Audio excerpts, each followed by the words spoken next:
More simple, nothing very exciting. But to me, this isn't just music. I've been doing music since I was 12 years old, but it's always kind of been more than that for me. I grew up in a broken home. A lot of you may have done that.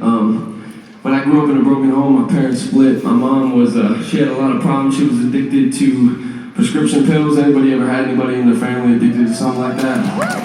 Yeah, it's not cool. It's crazy because I grew up, I had two sisters, and I grew up feeling like pills were more important than I was. And sometimes I still feel that way because my mom basically picked pills over us. It was crazy to me when I was young.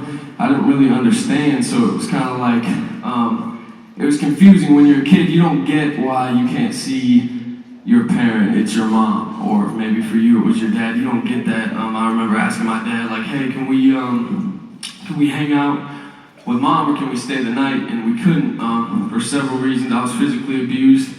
I remember all of it.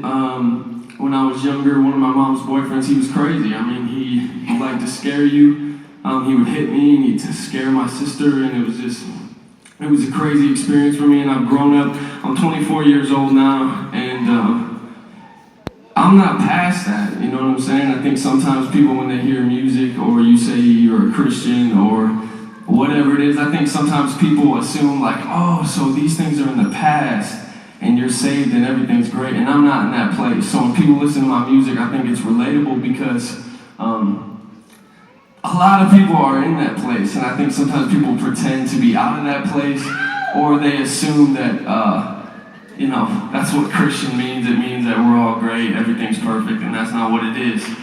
And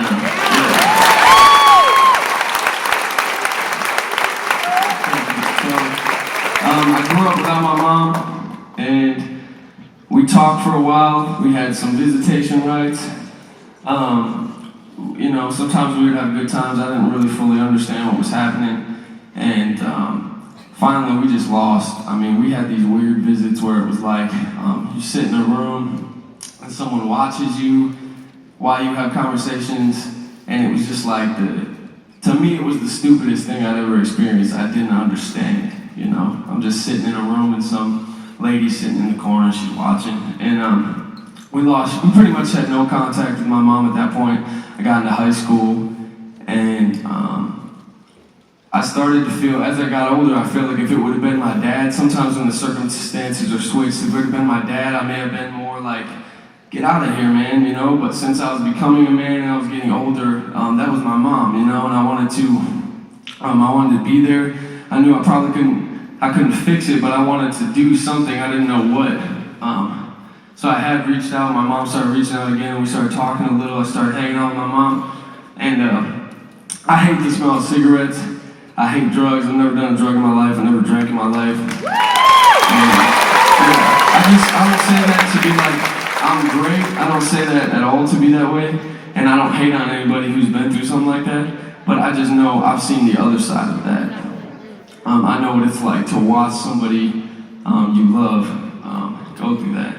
And when I was 18, I got a call from my grandpa, and